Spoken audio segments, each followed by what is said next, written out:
Now at 7, a Portland man is accused of keeping his mom's body in a refrigerator after she passed away. KGW's Libby Dowsett joins us live with what court documents reveal about his alleged motives. And after 200 tips and a week-long search, Portland police arrested the man accused of shooting and injuring 2 officers. What we know about the suspect. Plus, millions of Americans dealing with the aftermath of a massive winter storm, how it's still affecting travel here locally. Sunrise streaming live at 7 starts right now.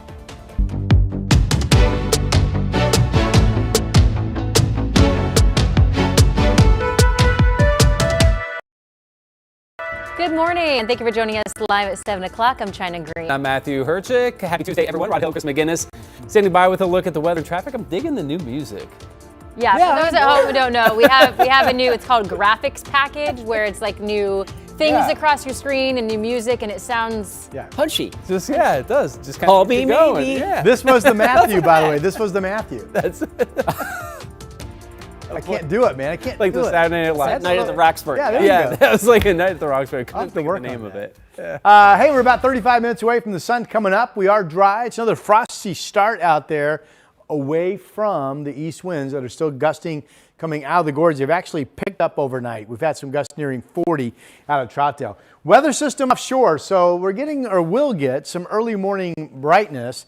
And then I think the clouds will be thickening, and then later today into this evening, we'll finally get a wave of measurable rain coming in. That is frost on the grass down in Salem, 30 degrees, breaks in the cloud cover. And there's a pretty early morning shot from our Wells Fargo building. So yeah, once the sun pops up, we'll get some early morning brightness, as I mentioned. We're at 31, 10th straight morning of frosty conditions out at PDX, site specific.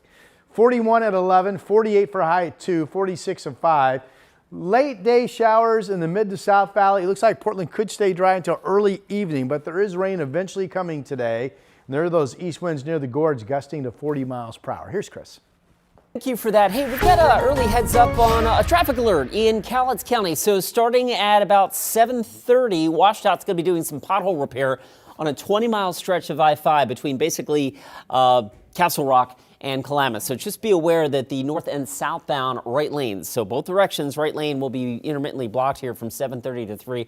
Obviously, during that time frame, that'll probably create some local slowing here and there. All right, the freeway drive right now, we're slowing a little bit coming down the hill from the zoo into the tunnel. That's a live look at the sunset near Jefferson.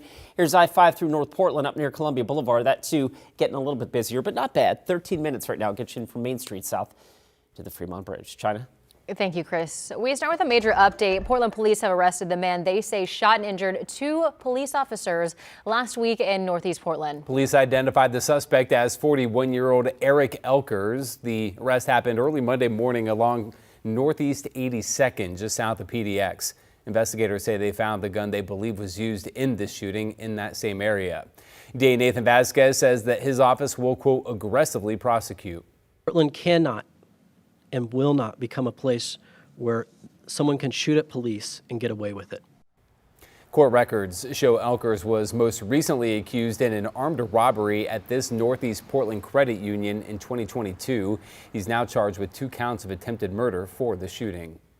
Now to Northeast Portland, where the remains of a man's deceased mother were found in his refrigerator. Investigators say the remains have been there at least a couple of days. Libby Dowsett joins us from the apartment complex where the body was found in Northeast Portland. Libby. Well, China, police say the man said he put his mother's body into the refrigerator so it wouldn't smell as he collected her Social Security. He told police when they arrived at his door that she had been dead 2 days. Now, according to court records, police found the body of the 104-year-old woman in the refrigerator inside Richard Vineyard's apartment, confirming the woman was indeed his mother. Documents said she had passed away January 19th, and that Vineyard told police he planned to keep her in the refrigerator to conceal her death as long as possible. He told police he wanted to collect both his and her Social Security to avoid being homeless. And that, of course, triggered a welfare check when he told his brother. One woman who lives in the apartment building said she couldn't believe it when she found out. definitely just really makes you think about like the state of the world and what everybody's going through, that people are that desperate, you know, and that was the best option, you know, that was maybe the only option in order to have a place to live or something, you know. And of course, court documents said police discovered all this when the brother came to them with his concerns, and then that welfare check happened when police showed up. Jail records show he was booked into jail and released, and now faces these charges: abuse of a corpse, mistreatment, and theft by deception. So very bizarre as this case unfolds. Back to you guys. Our Libby Dowsett reporting live this morning. Libby, thank you.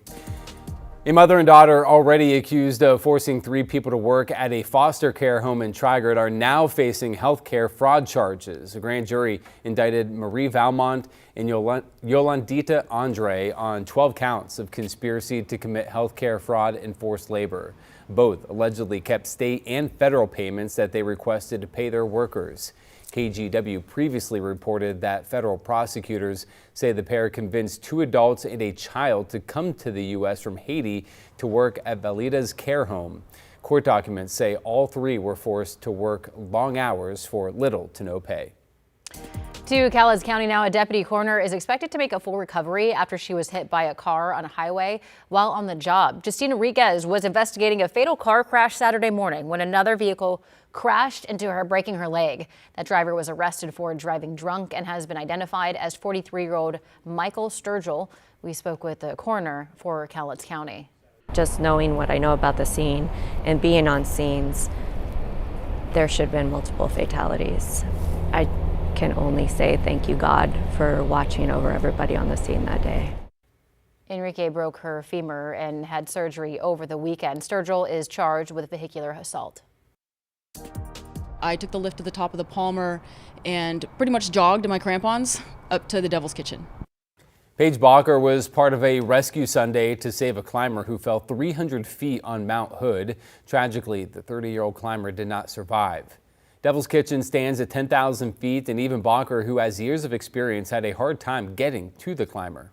I was up there by myself and I was moving kind of fast and I didn't see it or hear it, and it was a big chunk of ice about the size of a grapefruit that smacked me right in the knee.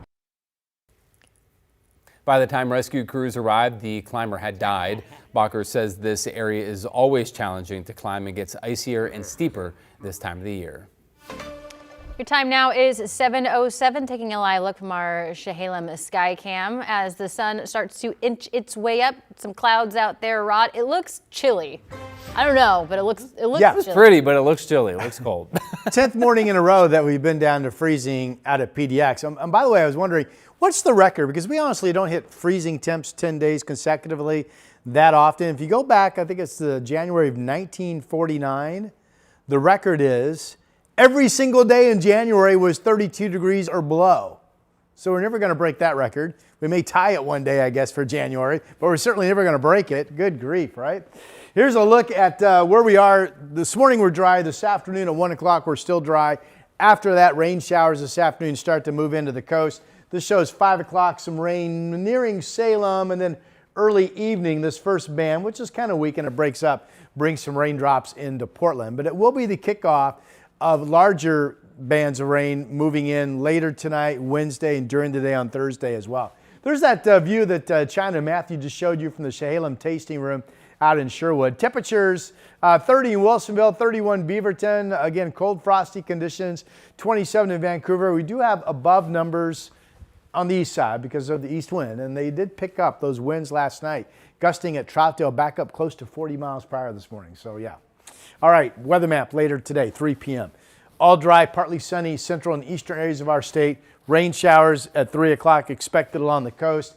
And then again, those rain showers will be moving into the valley later today and this evening. 48 today.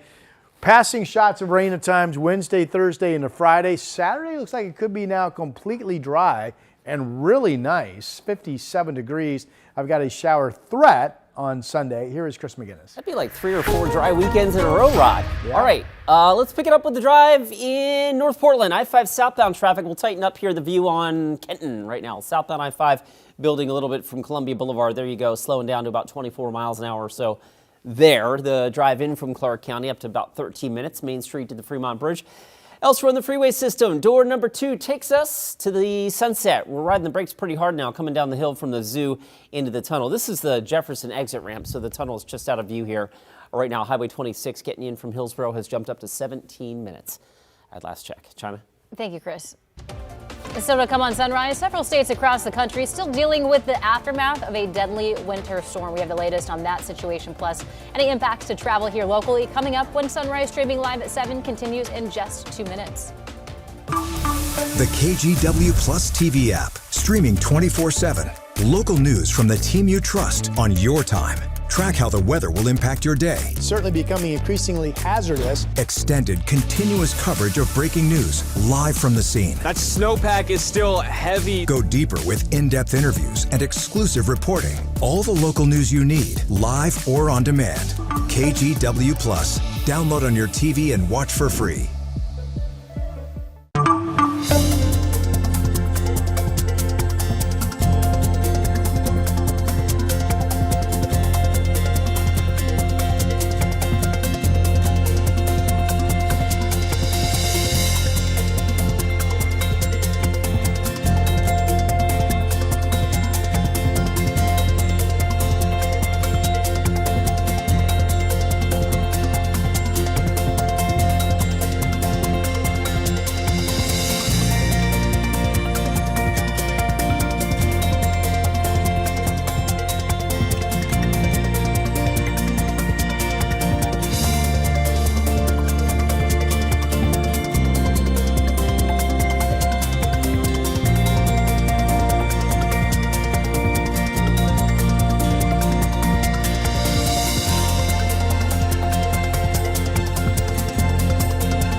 The KGW Plus TV app, streaming 24/7. Local news from the team you trust. Track how the weather will impact your day.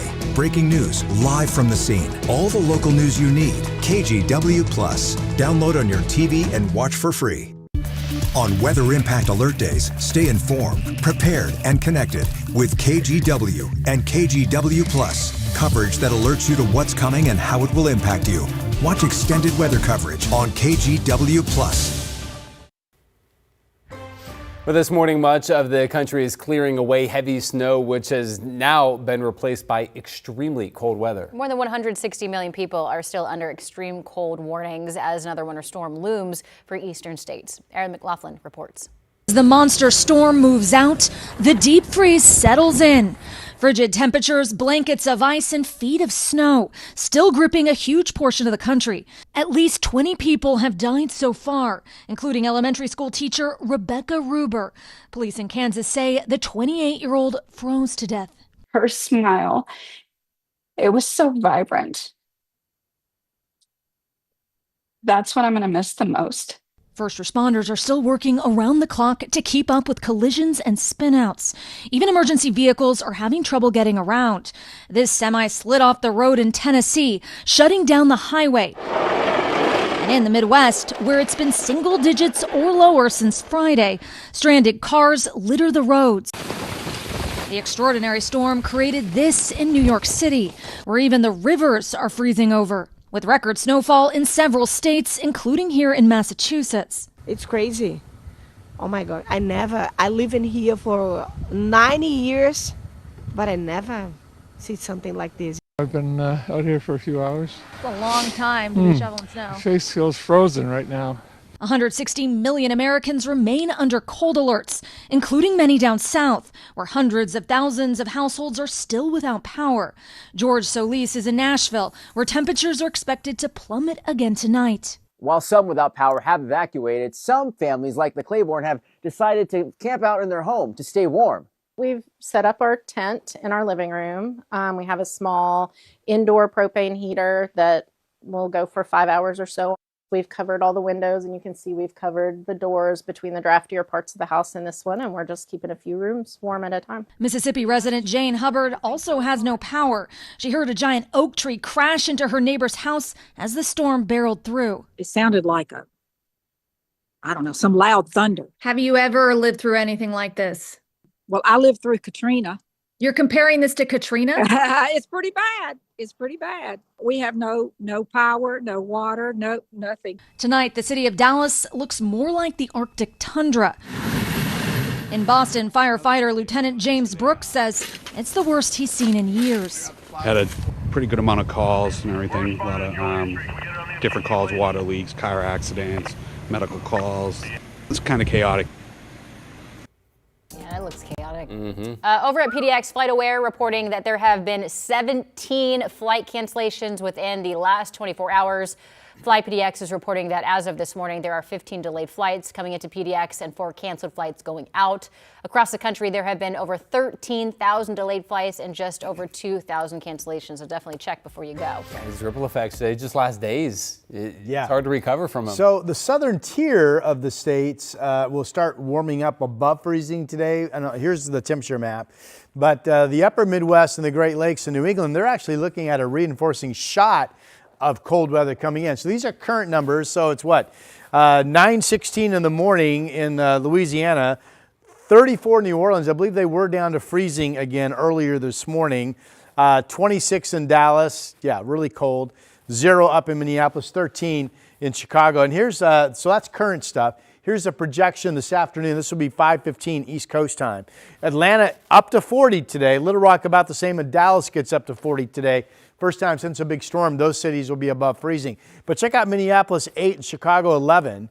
And then check out tomorrow, Minneapolis 8, Chicago 14. Again, a reinforcing cold shot up across the northeast, but continued warming to the south. New Orleans tomorrow expected to get back up into the 50s. Dallas up into the mid 40s. But for the time being, you still need to bring all your warm clothes big time if you're traveling back east. All right, we have a weather system offshore here locally. Cloudiness is broken out there this morning, so we're getting treated, or will get treated, to a pretty sunrise. This is 1 o'clock this afternoon. Still some partly sunny skies. The Futurecast is right. There's the rain still offshore. But then by mid-afternoon, rain at the coast. Here we are at 5 p.m. Rain starting to move into Eugene and Salem. Then early evening, this brings some rain into Portland. Not a lot, but it will be the kickoff of occasional shots of rain coming in overnight tonight and tomorrow. This is Wednesday afternoon, and there's some more shots of rain coming in to Thursday morning. So we're going to get back into at least some manageable rain. Futurecast models, I still think if anything, these numbers are high, but they like an inch in Lincoln City, Tillamook, and Astoria, and they like a quarter of an inch or more up and down the valley between what finally returns later today through 5 p.m. on Friday. Beautiful cameras this morning. Timberline live for you, looking off to the southeast in the early morning sunrise colors. 35 degrees, not any colder up top than it is down low. There's a view from the springs at the waterfront along Vancouver. 27 degrees. I thought the clouds would be thicker this morning and we would at least be closer to 32 or above, but instead a lot of you are back down into the 20s. 30 in Salem, 27 Kelso, PDX 31. That's 10 straight mornings of freezing or below out at the airport. Valley forecast numbers, here we go. Mid to upper 40s today, the late afternoon showers in the south to mid-valley. And then we've got mainly dry weather until evening up in southwest Washington. Battleground could hit 50. There you can see the east winds gusting to 40 out near the gorge. And again, the story here is some rain later today, and then we get into measurable rain at times Wednesday, Thursday, and Friday. Right now, Saturday looks like a great day, 57, all dry. And Sunday, all of a sudden, maybe a shower, maybe not. Here's Chris McGinnis. All right, Rod, thank you for that. I want to take up to Yamhill County. We're just getting word of a crash on Highway 240 between Newburgh and Yamhill. It's just a mile or so east of Warden Hill Road. The highway is open, but there is some local slowing showing up around this. So obviously, be aware, slow down, give those emergency responders some room to work here. Back to the freeway drive through Wilsonville. Not looking all that bad just yet. There's I-5 northbound traffic with the headlights rolling along okay there. Meanwhile, over on the east side, Banfield traffic here westbound coming in from the Hollywood District towards Lloyd Center and the I-5 split. That is beginning to tighten up just a bit. Now we're up to 21 minutes to get you in from Troutdale. And last but not least, stop and go on I-5 southbound up near the Expo Center. Normal for this hour of a Tuesday morning commute. We're up to 15 minutes now to get you in from Main Street to the Fremont Bridge. Matthew? Chris, thank you. This is now a written part of history. That's a pretty special moment. Well, another Olympian set to make history in the coming weeks. Coming up, how Michaela Shiffrin is prepping for her 4th Winter Games. Sunrise streaming live at 7 continues in just 2 minutes. The KGW Plus TV app, streaming 24/7. Local news from the team you trust on your time. Track how the weather will impact your day. Certainly becoming increasingly hazardous. Extended, continuous coverage of breaking news live from the scene. That snowpack is still heavy. Go deeper with in-depth interviews and exclusive reporting. All the local news you need, live or on demand. KGW Plus. Download on your TV and watch for free.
On Weather Impact Alert Days, stay informed, prepared, and connected with KGW and KGW Plus. Coverage that alerts you to what's coming and how it will impact you.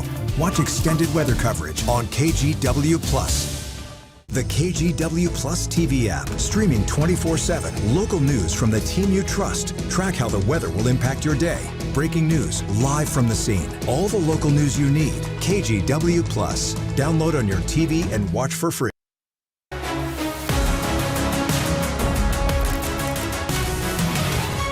There are a few athletes who dominate their sport like skier Michaela Shiffrin. She has more World Cup victories than any man or woman in the history of alpine ski racing. That's right, and now she's headed to her 4th Olympic Games, and Matt Renew has more on her career and all that she's overcome along the way. Near Michaela Way in Avon, Colorado, Michaela Shiffrin is rebuilding a comeback. Gym time, strength and conditioning portion of the season. On her terms. Every year we're kind of reinventing the wheel a little bit. At 30, Shiffrin has won more Alpine World Cup ski races than any male or female in history, more than 100 and counting. 106! She has 2 Olympic gold medals, 6 World Championship golds, and while still racing, has been inducted into the Colorado Sports Hall of Fame. It's certainly a testament to the work that has been done and the journey I've had and my whole team and family and close friends and biggest supporters. Shiffrin is the GOAT. Be the best ever. You know, there was some really great high highs. On a journey that's been anything but easy. And some really low lows. At the Olympics in Beijing, Shiffrin raced in 6 events. She didn't medal in any of them. Then came Killington. Everybody said it was going to happen in Killington. Racing toward her 100th World Cup win. The more people said that, the more I felt like, I think that's too easy. Like, I don't think the universe is going to let this go that way. Oh no! Oh no! Oh, Michaela hit a gate, crashed, and felt a stabbing pain in her midsection, a rare injury from being punctured in the fall. Shiffrin's recovery would be difficult, healing her body. I had those like scary PTSD flashes of crashing. And her mind. Every time I get in the start gate, whether it's a race or training, I'll have these like flashes, or it's almost like a memory. This had been more than just a crash, something different, something unlucky, a 1 in a million injury. And they're called intrusive thoughts, and it's a symptom of, or a signal of post-traumatic stress disorder. Getting that moment out of her head would take time. Me proving to myself that more often than not, skiing high-speed GS doesn't end in a puncture wound. And that time has come. Only 3 months after that Killington crash, Shiffrin won her 100th race. Untouchable, unreachable, unrepeatable. An achievement she thinks would have surprised even her late father. I don't think he would have ever thought that I'd get to 100. I don't even know what he'd say. He'd probably be like, it's time to be done. But I'm not done yet. Not even close to being done. In front of her home crowd, Shiffrin won her 104th World Cup at Copper Mountain. Once again, flying down mountains in a sport she loves. The trick that we're all trying to work on is how to dive into that speed and sort of like go headfirst into the vortex. All leading Shiffrin to her 4th Olympic Games in Italy, racing this time on familiar snow. Understanding the lay of the land, knowing approximately where your hotel or your house or lodging is going to be. And back in a familiar place, atop podiums and racing fast at the Olympics, on her terms. Take a look inward and say like, wow, this is real, this happened, this is now a written part of history. That's a pretty special moment. And coming up in our next half hour, we're going to have more details about coaches. So just go to kgw.com/thankyoucoach to share your story and nominate a leader who has made a difference in your lives or in your kids' lives. Make sure to send in your submissions by February 1st. Then we'll highlight a new coach every morning on Sunrise. Nailed it. Coach, not to be confused with couch. Coming up in our next half hour, senators threatening a partial government shutdown if Homeland Security funding is still part of the spending bill. Plus, President Donald Trump calling for a cap on credit card interest rates. Why the banking industry says this could actually mean less money in your pocket. Sunrise streaming live at 7 continues after this. We have now issued a weather impact alert. We could expect conditions in some parts of our area to change drastically pretty soon, right? And very quickly, yes. This is significant rainfall coming our way. You'll definitely want to be extra cautious. Certainly becoming increasingly hazardous. We've got the potential for some tree limbs or even trees or power lines to come down. Of course, when you hear thunder, it's always best to take cover. On Weather Impact Alert Days, stream extended coverage on KGW+.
On Weather Impact Alert Days, stay informed, prepared, and connected with KGW and KGW+. Coverage that alerts you to what's coming and how it will impact you. Watch extended weather coverage on KGW+. The KGW Plus TV app, streaming 24/7. Local news from the team you trust. Track how the weather will impact your day. Breaking news.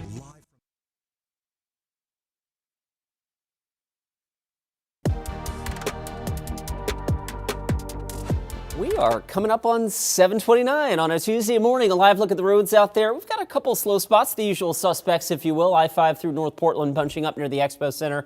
Right now, you're driving on an I-84, about 22 minutes now from Troutdale. Heads up here in just a few minutes, starting now, or at about 7:30, from 7:30 to 3. A big section of I-5 will be down one lane both directions in Cowlitz County as WashDOT does some needed pothole repairs. So expect some delays there starting at 7:30. Rod? I'll clap for that, Chris. Yay! All right, here's the Elk Ridge golf course camera out in the gorge in Carson. Beautiful sunrise morning. You get to the west end of the gorge and the winds are back to blowing to about 40 miles per hour. Away from that, we have frosty conditions. Look at the frost out at the Reserve Vineyards and Golf Club in Loa, 31 degrees. Beautiful view from the Vancouver, the Springs at the waterfront, and it's cold and frosty here as well, 27. PDX is at 31. Portland could be dry all the way past 5 p.m. today. Evening showers will be coming in, and then we get occasional shots of rain tomorrow and Thursday.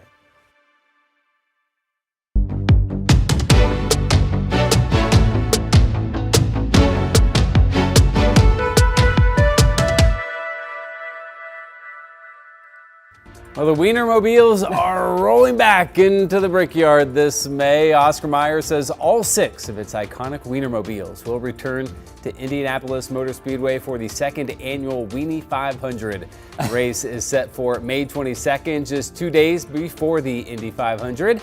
Each Wiener Mobile will represent a regional-style hot dog, and drivers will wear hot dogger racing suits. Last year's champs, Law Dog from the Southeast, will try to defend its title against Chi Dog from the Midwest, New York Dog from the East, Chili Dog from the South, and of course, the Seattle Dog, which will be representing the Pacific Northwest. You didn't make that up. This is real. No. I do remember this. Like, what is the Seattle Dog? What would be a quintessential? You spent time in Seattle. Is there a quintessential Seattle sausage or hot dog? Yeah, I don't know.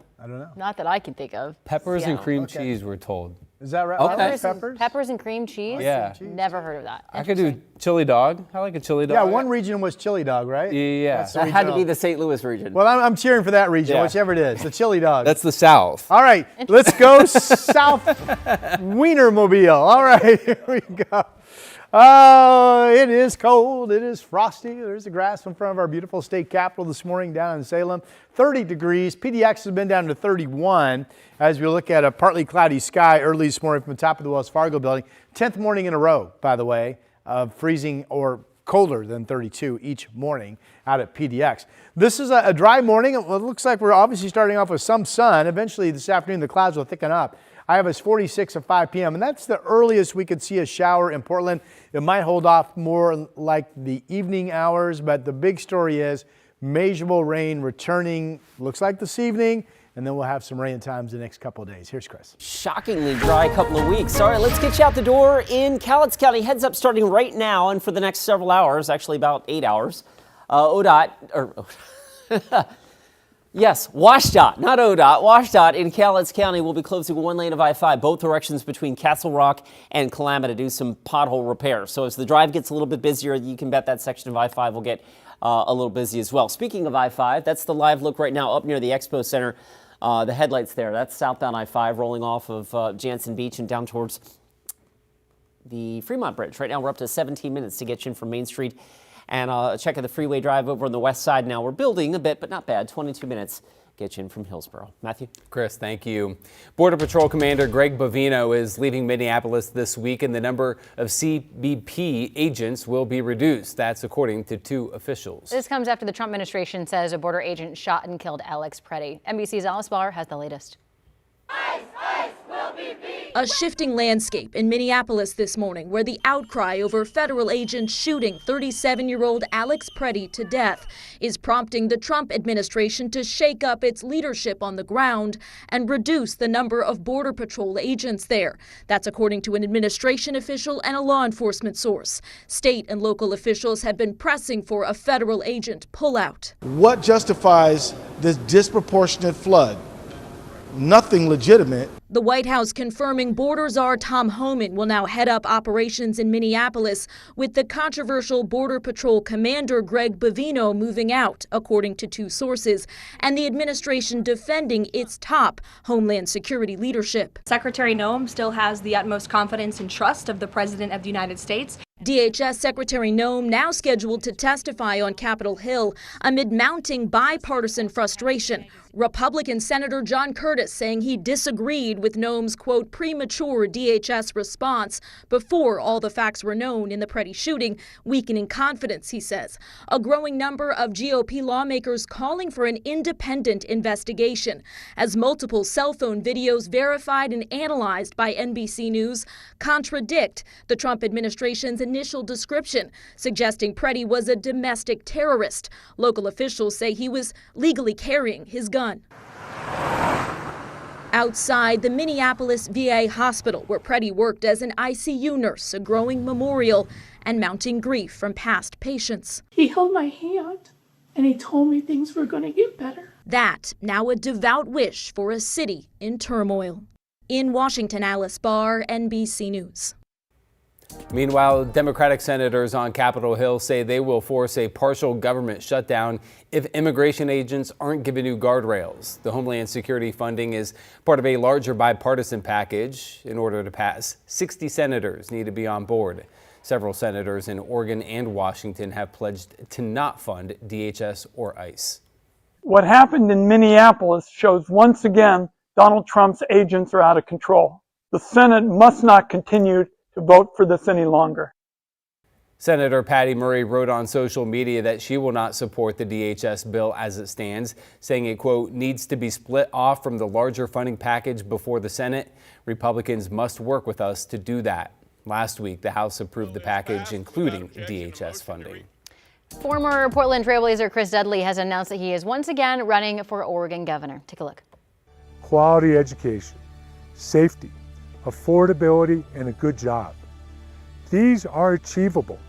There are real solutions, and I have a plan. Dudley previously ran for governor in 2010 when he lost to Democrat John Kitzhaber by a narrow 25,000 votes. He is running again for the GOP nomination and will face State Senator Christine Drazen and several others in a crowded field of 14 Republicans. Whoever comes out on top in the May primary is expected to face Governor Tina Kotek in November. Portland City Council is proposing a new ordinance to ban the sale of force-fed poultry products. And council members are zeroing in on one dish in particular. Libby Dowsett joins us live in Northeast Portland to explain what food item is ruffling some feathers. Good morning, Libby. Good morning, Matthew. Well, if you like French food, foie gras may be a delicacy you've tried. It is the hot topic today at a city council committee meeting. It is made from the livers of ducks and geese, and councilors are considering creating a new policy, a new code to prohibit the sale or provision of certain force-fed poultry products, including foie gras. Many consider it that delicacy, and it's served in several local restaurants. Today, it will be discussed by the Arts and Economy Committee with public input. Committee members claim the production often involves force-feeding a duck or goose until it becomes diseased and its liver becomes enlarged, up to 10 times its normal size. Supporters of the ban say veterinarians consider the production inhumane. It involves inserting a metal or plastic tube down a bird's throat and injecting feed into the stomach, which they say leads to possible injury and illness in the birds. Counselors say it also contributes to climate change since it requires large amounts of energy and water, leading to possible air and water pollution. Now, the meeting today is at 9:30 this morning, and the proposed ordinance would have to pass the entire committee and then pass the entire council for it to go into effect. And also, restaurants would be given a couple months to get that dish off their menus. Back to you guys. Libby Dowsett reporting live this morning. Libby, thank you. Powell's Books has announced another round of layoffs. The bookstore called the move its final round amid a larger restructuring. Over the past year, the company says it has laid off about 20% of its workforce, affecting all levels of the company. Powell's called the move, quote, extremely difficult but necessary to match costs to the realities of the business. Your time now is 7:38. We are taking a live look from our Vancouver waterfront. It looks very pretty. We can see the sunrise this morning. Typically, Matthew, on a normal January it's 27th day, you would not be able to see the sunrise. Well, yeah, it's still very cold. But I've loved the weather so far. I've been here a little over 2 weeks, Rod. I've not seen a drop of rain. It sounds coming. like it's finally going to end. You haven't seen any mountain snow either then, right? No, I haven't. You are the problem. Send it back. That's probably not fair. All right. We get precipitation back this afternoon at the coast, this evening in the valley, maybe a little bit earlier than that down in Salem. It could be late afternoon. It is currently cloudy. There were some thin spots in the cloud cover earlier. This is looking from Gerhardt by the Seas camera back at Tillamook Head near Seaside. But you folks at the beach, I would say once you get to 2 o'clock, then we start looking for some rain showers to arrive. You will be all dry this morning through the noon hour. Here's looking off to the east, some early morning bright colors, 31 degrees from the Wells Fargo camera. The clouds were thinner overnight than I thought they would be, and because of that, we're well back down into the frosty zone in many locations. 27 Vancouver, 28 Scappoose and Battleground. Above freezing Gresham and Troutdale because east winds have come back to life, gusting all the way up to about 40 miles per hour. Same thing in Estacada and Silverton. But Salem, Almsville, Dallas, all frosty this morning with freezing numbers. Kevy and Juicy, this is a really sweet photo. They are hugging each other right there, embracing, if you will. Pet of the day at kgw.com. Look at that. This is our email address. Send us your pet's photo, and we'll get them on our show as our pet of the day. Okay, weather map for today. Partly sunny conditions continue all day in Central Oregon. 50 in Bend, pretty nice day. Out east, 30s and 40s, all dry as well. 50s at the coast. Again, at some point, 2 o'clock or after, we'll start the rain chance there. And then could be late afternoon from Eugene up through Albany and Salem. Portland models say we stay dry until we get closer to 6 p.m. So early evening rain showers coming in, a high of 48.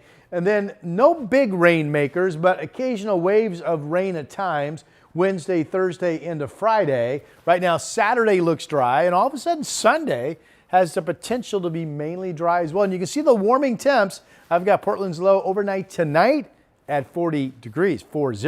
Here's Chris. Time in, what, 10 days? That's, It's been cold, dry. All right, let's get you out the door. We pick it up in Yamhill County. Watch out for a crash on Highway 240 between Newburgh and Yamhill. We've got some local slowing getting around that. ODOT reporting the road remains open at this point, but obviously you can see a little bit of local congestion there. So give those first responders some room to work, and hopefully we'll get that clear soon. Back to the freeway drive, nothing jumping off the page as in overwhelmingly slow, but we've got a few slow spots.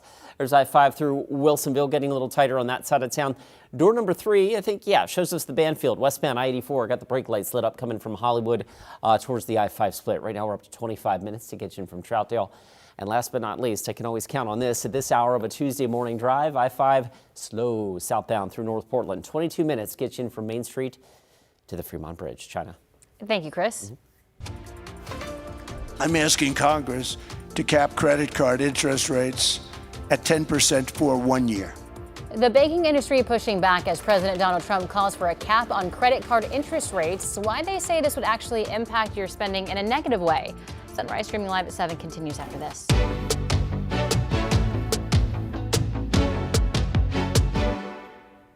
On Weather Impact Alert Days, stay informed, prepared, and connected with KGW and KGW Plus. Coverage that alerts you to what's coming and how it will impact you.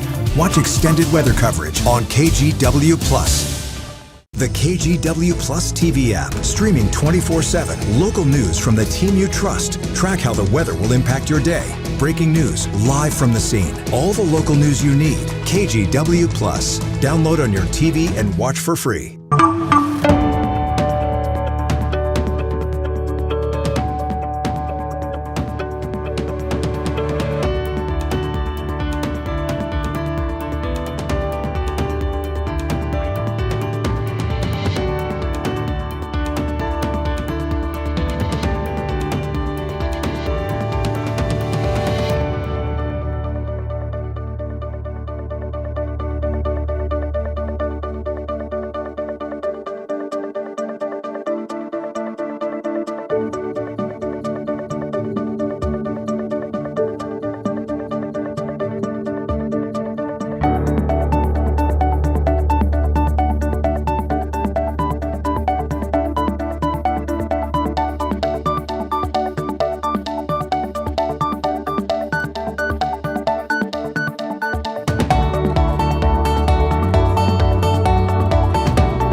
have now issued a weather impact alert. We could expect conditions in some parts of our area to change drastically pretty soon, right? And very quickly, yes.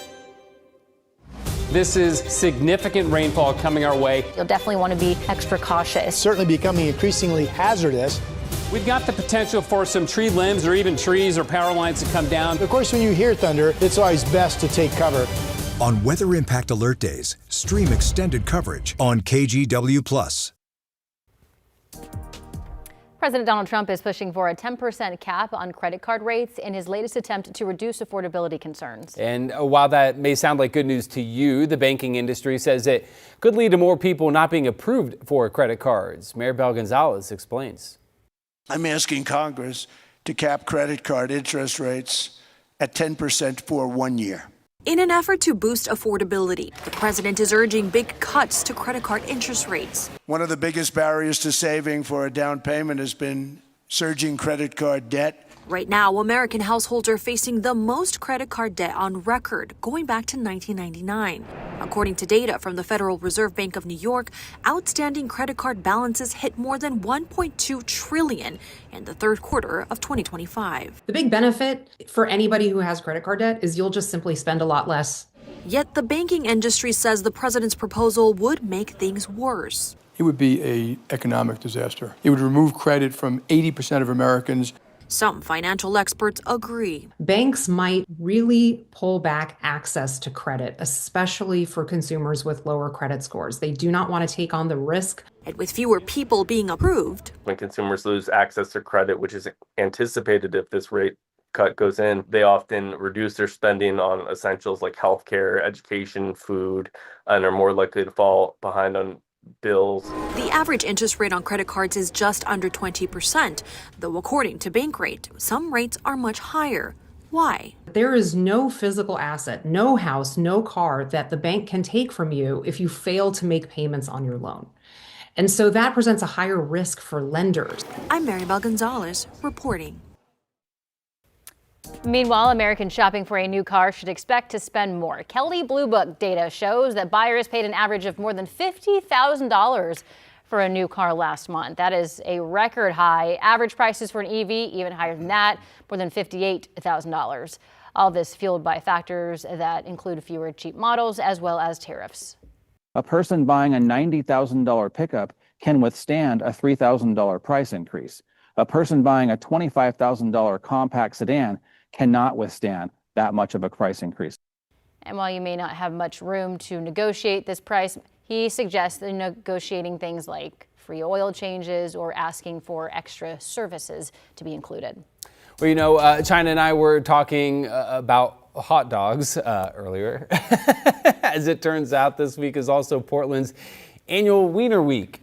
So we like to keep it weird here in Portland. We're never boring, so we're going to bring you up to speed. This week, you can head to over 45 different restaurants to get your hands on a delicious wiener-focused meal for just $8. To find out where, just head to our website at kgw.com.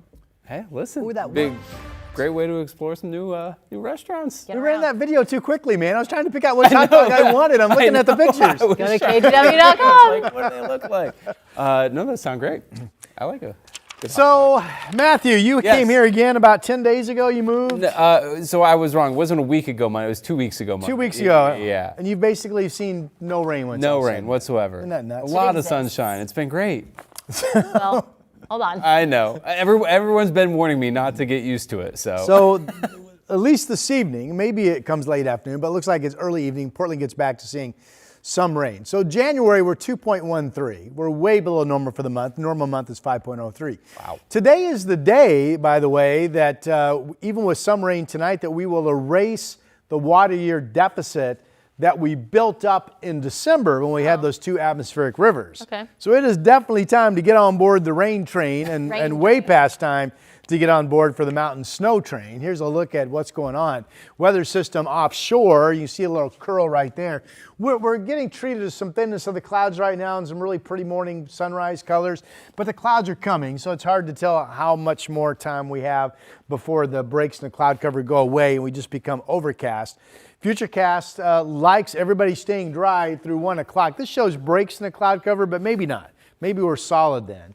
And then it shows anytime after 2, I think we start to see rain showers approach the coast. This is 5 p.m. showing the rain along the coast, Eugene and Salem. And then it shows that first band coming into Portland early evening, but it kind of breaks up. It's not that much. Now, the snow levels initially overnight tonight with whatever falls down to about 4,000 feet. So there could be at least a bit of snow at pass level tomorrow morning. Check conditions before you travel. Here's Wednesday morning, not much. Here's Wednesday afternoon, though, some additional waves of rain coming in, and then into Friday. Nothing looks great, big, and giant, just some passing waves of showers or rain at times. It starts this evening, it continues into Friday. How much rain are we talking about? I still feel like these models might be too wet, but this shows it could be an inch from this afternoon through Friday, from Lincoln City northward up the coast, and anywhere from a quarter to probably a half of an inch of rain is what the models are biting on for the valley. And if anything, again, I think those numbers might be a little too high. So, but at least we're changing gears and we're getting into some moisture. The snowpack below 30% of normal to date for this time of the year. I mean, we need a big February and a big March. I know you know that. We've been talking about it.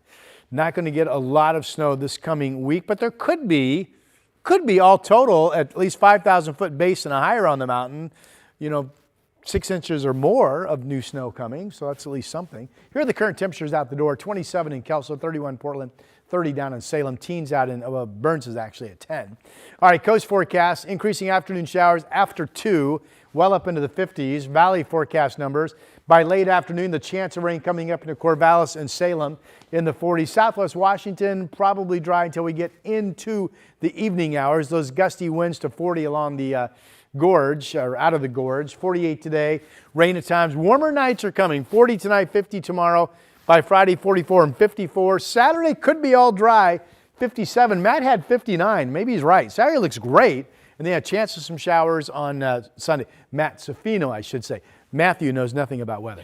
All right, here's Chris. Whoa! Little competition here. Let's bring Matthew into the weather wall, see if he can point and do all this. We got the cold front coming in like that. That's what Rod does. He's like really, really emphatic. All right, let's get you up to, well, first off, out in Yamhill County, again, ODOT is dealing with a possible injury crash, certainly a crash right now west of the Newburgh area. So Highway 240, we've got some local slowing getting around that. Be aware of that as you hit the road. Also in Cowlitz County, big section of Cowlitz County, about 20 miles or so from Castle Rock to Kalama. We'll be down one lane each direction as WashDOT does some pothole repair throughout the day today. That's until 3 o'clock, so be aware that that'll probably create some local slowing. There's your I-5 drive through North Portland, slow and steady up near the Expo Center. Right now, it's taking folks 22 minutes to get in from Main Street to the Fremont Bridge. Matthew? Nobody wants me to do any forecasting, Chris. Thank you very much. The Seahawks headed to the Super Bowl, and the race to get your hands on some sweet merch is already underway. More on this story when Sunrise continues in just 2 minutes.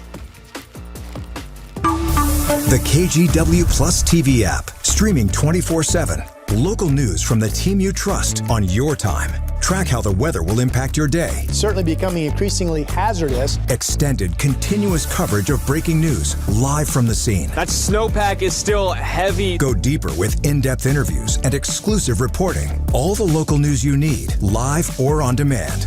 KGW Plus. Download on your TV and watch for free.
We have now issued a weather impact alert. We could expect conditions in some parts of our area to change drastically pretty soon, right? And very quickly, yeah. This is significant rainfall coming our way. You'll definitely want to be extra cautious. Certainly becoming increasingly hazardous. We've got the potential for some tree limbs or even trees or power lines to come down. Of course, when you hear thunder, it's always best to take cover. On Weather Impact Alert days, stream extended coverage on KGW+. Just days after the NFC Championship, the celebration is already spilling into stores and warehouses across the Pacific Northwest. And as fans race to wear the moment, Sebastian Robertson with our sister station out in Seattle shows us how some stores are already preparing for a potential Super Bowl win. Take a look. For the first time in more than a decade, the Seahawks are NFC champs. Go Hawks! Throat's still a little raw from yelling yesterday. And fans are paying up to look like winners. Hat. Simply Seattle is happy to crank out as many shirts as they can to keep pace with the blitz that may just hit records. Like the demand and the intensity that fans were like on the site shopping ready to go, it was pretty incredible. At their Seattle warehouse, staff are filling boxes and shipping orders coming in from across the country. Superstitious fans may not like to hear this, but there's already a plan in place should the Hawks win the whole thing. When you work in the sports and merchandise business, like you can't believe in jinxes because you're always prepared for the inevitable. And fortunately this year we got to see what happens when, you get a team into the championship game. Getting a t-shirt is one thing. A ticket to the game is a whole different ball game. I'm thinking, how much is a black market kidney? SeatGeek's listings show single seat tickets starting around $6,700. Season ticket holders who win a drawing have a chance to buy tickets at face value. $950 each for the nosebleed. But Ticketmaster has that same ticket for $7,000. So I probably would have went at $950, $7,000. I'm going to stay home. Championship hat, of course. From home or from sunny California. Super Bowl hat. Hawks fans say they'll be ready and will look the part for a Super Bowl rematch a decade in the making. To get the Beast Mode shirt.